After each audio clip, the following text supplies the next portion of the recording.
성경과 관련해서 많이 질문하는 주제 중에 하나가 선악과와 관련된 질문입니다. 아무래도 인간의 죄와 관련돼서 가장 근본적인 그런 어떤 문제이기 때문에 사람들이 많이 질문하는 것 같습니다. 많은 사람들이 불편해하는 점이 하나 있습니다. 왜 하나님은 에덴 동산에 선악을 알게 하는 나무를 심어 놓으셨는가라고 하는 것이죠.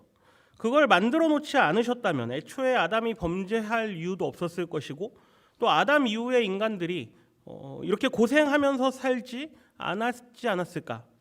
차라리 아예 들어가지 못하도록 엄청나게 큰 울타리를 만들어 놓으셨든지, 왜 선악과를 만들어 놓고 그것을 먹을 수 있게 놔두셨는가?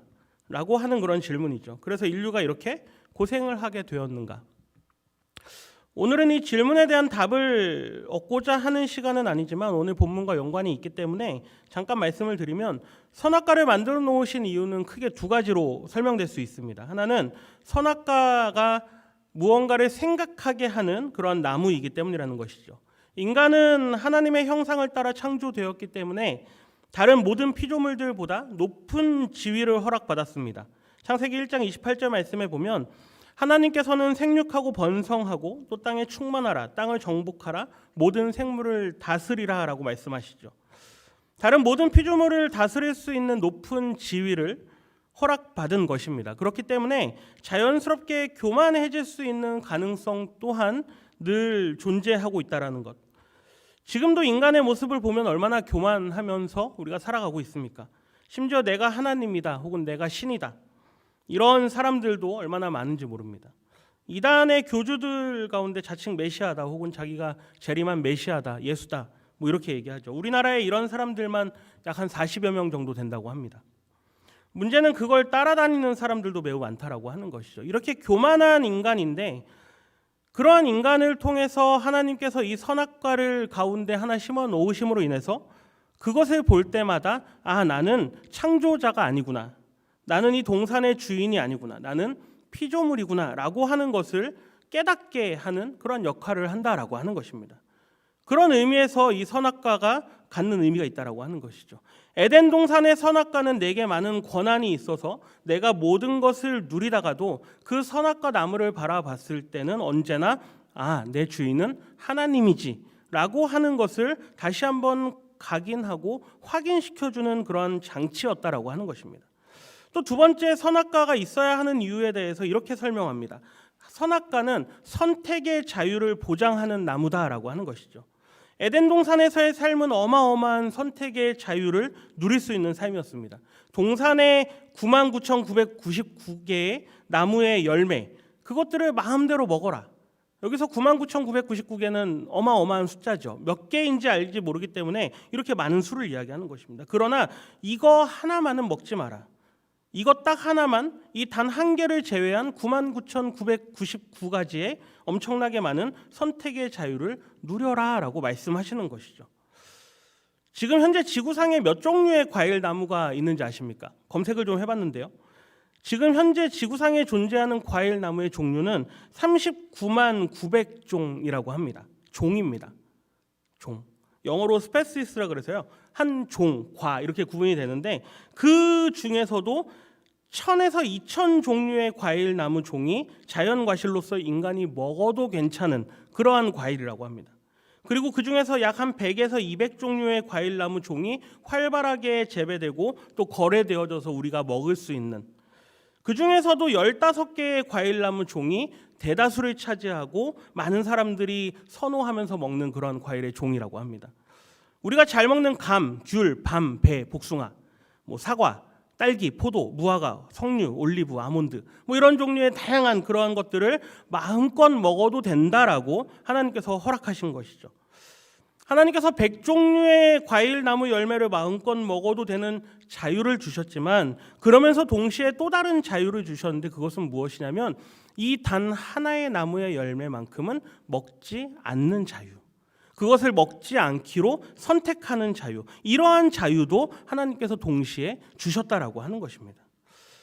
마귀가 우리를 유혹하는 달콤한 말 3가지가 있다고 합니다.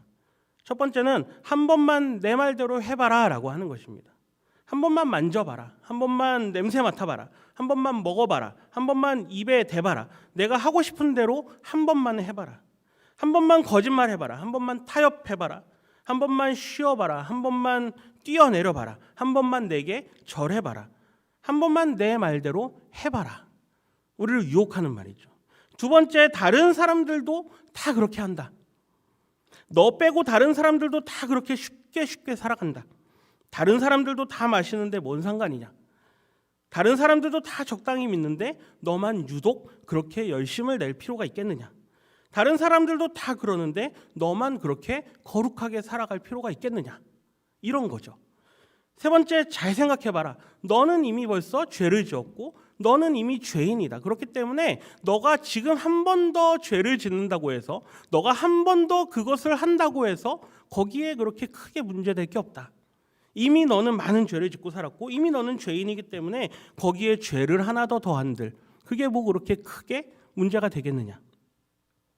아담과 하와에게 이런 마귀가 찾아온 것이죠. 한 번만 만져봐라. 한 번만 먹어봐라. 너는 죽지 않고 하나님처럼 될 것이다. 하나님도 하나님 마음대로 하시는데 뭐 어떠냐. 너도 한번 그렇게 한번 해봐라. 결국 이 말에 귀를 기울인 아담과 하와는 하나님과의 언약을 깨고 맙니다. 그 결과는 우리가 너무나도 잘 알고 있죠. 이렇게 하나님과의 언약이 깨어진 이 인생의 결과를 볼 때 이 모든 과정들 속에서 오늘 말씀을 통해서 제가 함께 나누고자 하는 핵심 요지가 여기 있는데요. 에덴 동산의 선악과 사건을 보면서 정말 안타까운 것이 하나 있습니다. 그것이 무엇이냐면 하와가 선악과를 먹기 전에 왜 확인하지 않았을까라고 하는 것이죠. 한 번만 아담에게라도, 아니 아담 스스로도 그것에 대답을 할 수가 없었다면 아담이라도 하나님께 물어봤으면 어땠을까? 하나님, 하와가 지금 이거를 가져왔습니다. 이거 먹어도 되는 겁니까? 한 번이라도 이렇게 물어볼 수만 있었으면 어땠을까? 내가 선택하려고 하는 이것이 괜찮은 것일까요? 후회스러운 선택은 아닐까요? 한 번만 하나님께 여쭤봤으면 어땠을까? 단 한 번의 기회였고 단 한 번에 하나님 앞에 물어볼 수 있는 그런 기회였는데 그것을 그냥 놓쳐버린 것이죠. 가끔 이런 연락을 받습니다. 목사님, 어떤 교회에 대해서 혹시 아십니까? 어떤 교회가 있는데 좀 이상한 것 같아서요. 혹시 이단이 아닌지 혹은 성경 공부한다고 하는데 잘못된 데가 아닌지 좀 잘 모르겠어서 물어봅니다. 이렇게 연락이 옵니다. 우리 교회 와서도 몇 번 그런 전화를 받았습니다. 그래도 일반 성도님들보다는 교역자들이 교회에 대한 혹은 이단들에 대한 정보들을 조금은 더 가지고 있기 때문에 그러한 연락이 오면 직접 찾아보죠. 또 다른 교역자들, 주변에 있는 교역자들이나 혹은 다른 동역자들한테 물어봅니다. 그리고 최대한 빠른 시간 안에 그것들에 대해서 알아보고 다시 연락을 드리죠. 조금은 조심하는 게 좋을 것 같습니다. 깊이 관여하시는 건 별로 좋지 않을 것 같습니다. 이렇게 잘 안내를 해드립니다. 그렇게 해서 이단의 유혹에 빠지지 않을 수 있으면 얼마나 감사한지 모릅니다. 실제로 그러한 일들이 있고요. 그러나 반대의 경우도 얼마나 많은지 모릅니다. 한 성도님의 얼굴이 한동안 안 보입니다. 혹은 그 얼굴이 매우 어둡습니다. 분명 무슨 일이 생긴 것이 분명한데 아무리 물어봐도 그것에 대해서 그냥 괜찮다고만 하고 넘어갑니다. 나중에 사정을 들어보면 이미 상황이 너무 안 좋게 진전되어져서 정말 하나님의 손길이 아닌 이상에는 해결이 될 것 같지 않은 그러한 지경에까지 이미 이르게 된 거죠. 나 혼자 고민하고 나 혼자 선택하고 나중에 그러다 보니 그게 사망을 선택한 것이고 그것이 화를 선택했다라고 하는 것을 나중에 돼서야 깨닫게 되는 것입니다. 그러나 그때는 이미 너무 많은 것을 잃고 난 뒤라고 하는 것이죠. 오늘 질문하는 신앙의 첫 번째 우리가 생각해 봐야 할 지점이 바로 이 지점인데요. 과연 나는 하나님께 잘 묻는 인생인가? 묻지 않는 인생은 아닌가? 아담이 그러한 상황이 되었을 때 그것을 그냥 아무 생각 없이 받아 먹을 것이 아니라 혹은 하와가 사단의 그런 유혹이 왔을 때 그것을 그냥 아무 생각 없이 받아 먹을 것이 아니라 한 번은 아담에게 혹은 한 번은 하나님께 물어볼 수 있지 않았을까? 사단이라는 저 뱀이 와가지고 나에게 이렇게 말하는데 하나님 이거 먹어도 되는 겁니까? 하나님의 말씀하신 것과는 조금 다른 것 같은데 이것을 내가 그냥 받아들여도 되는 것입니까? 이렇게 한 번은 물어볼 수 있지 않는가? 우리가 물건을 하나 고를 때 어떻게 합니까? 요즘에 더군다나 쇼핑하러 다니기가 쉽지 않아서 인터넷으로 물건을 많이 주문하는데요. 모든 정보들을 다 동원하죠. 요즘 스마트한 사람들의 소비하는 방법이 있습니다. 먼저는 내게 무엇이 필요한지 이제 생각을 합니다. 그리고 인터넷의 블로그나 혹은 유튜브 같은 데 나온 그 제품에 대한 리뷰를 열심히 찾아봅니다. 한 몇 개는 찾아보죠. 그리고 비슷한 가격대의 다른 제품 혹은 다른 회사의 제품들하고 또 열심히 비교한 영상들을 찾아봅니다. 어르신들 입장에서는 조금 복잡하게 왜 저러나 그럴 수 있겠지만 요즘 사람들이 그렇게 주문을 하는 것이죠.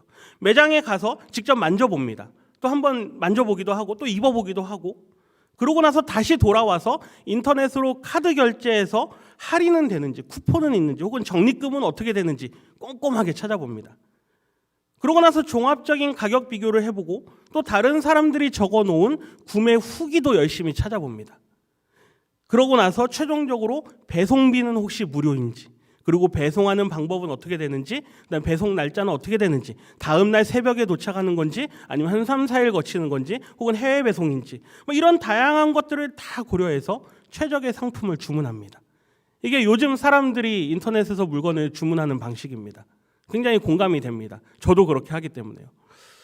이걸 선택해도 좋을까, 유익할까, 내가 선택하려는 것이 과연 옳은 것인가, 아니면 내가 지금 속고 있는 것은 아닌가, 얼마나 꼼꼼하게 사람들이 그것을 살펴보는지 모릅니다.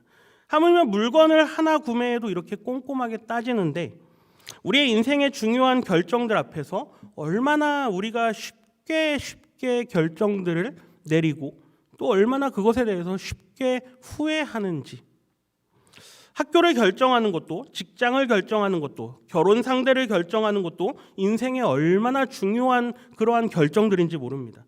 함께 고민하고 기도하고 하나님의 뜻을 구하는 이러한 모든 과정들은 과감하게 생략하는 것이죠. 마음대로 결정해놓고 나중에 얼마나 후회하는 인생들이 많은지 모릅니다. 매사를 하나님께 물어봐야 되는 것이죠. 하나님께 여쭤봐야 되는 것입니다. 여러분은 여러분의 결정 앞에서 어떻게 하고 계십니까?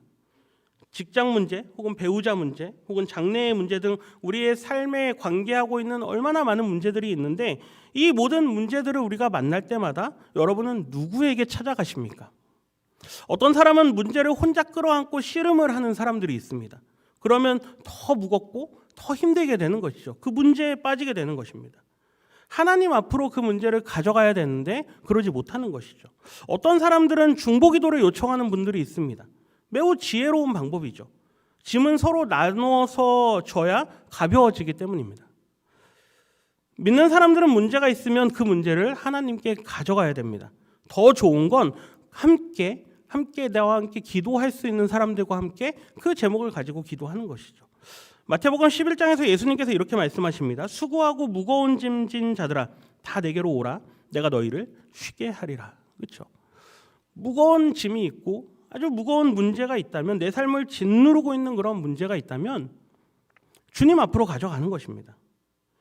아담에게는 단순히 먹느냐 마느냐의 문제가 아니라 사느냐 죽느냐의 문제가 달린 것이죠. 그런데 그렇게 쉽게 결정을 해버립니다. 단 한 번 찾아온 기회를 놓쳐버리는 것이죠. 단 한 번이라도 하나님께 물었더라면 어땠을까? 그리고 그 아담이 하나님께 물어서 그로부터, 하나님께로부터 올바른 대답을 들은 경험을 한 번만이라도 했다면 그는 다음부터 비슷한 상황이 그에게 찾아왔을 때 절대로 같은 실수를 반복하지 않았을 것입니다. 왜요?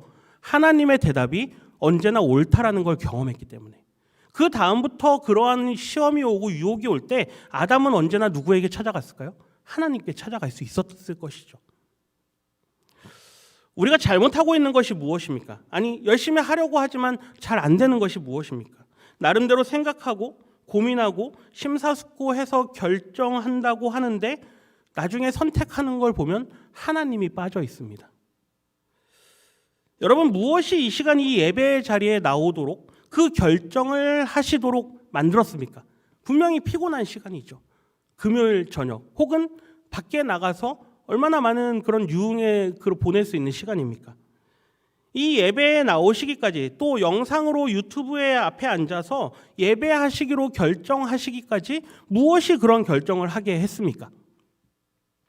반대로 지금 이 시간에 예배의 자리에 나오지 못하고 하나님 앞에 나아가는 것이 아닌 다른 일을 먼저 하도록 결정하게 하는 것이 무엇입니까?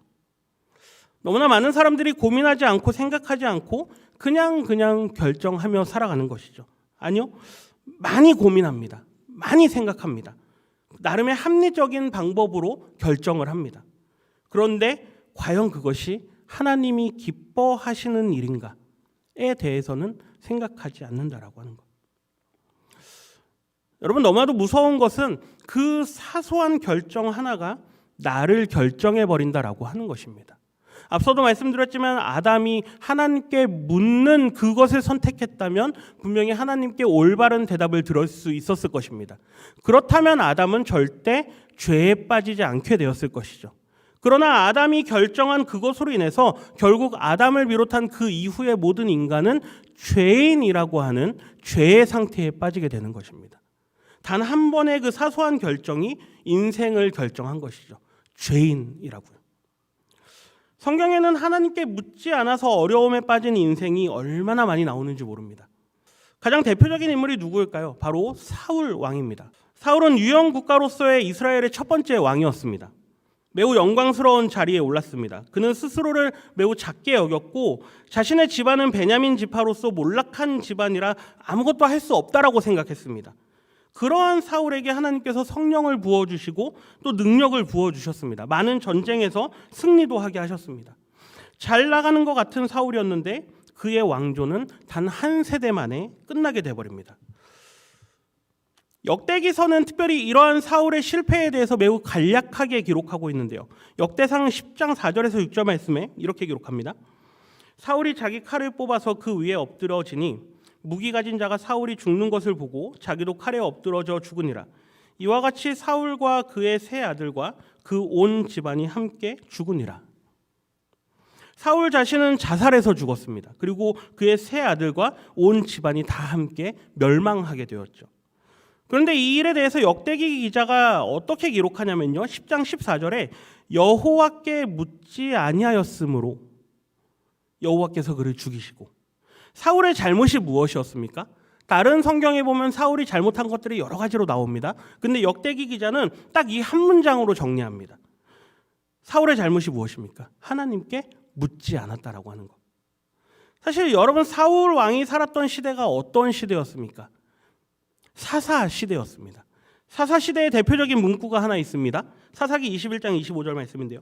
그때 이스라엘의 왕이 없으므로 사람이 각기 자기의 소견에 옳은 대로 행하였더라.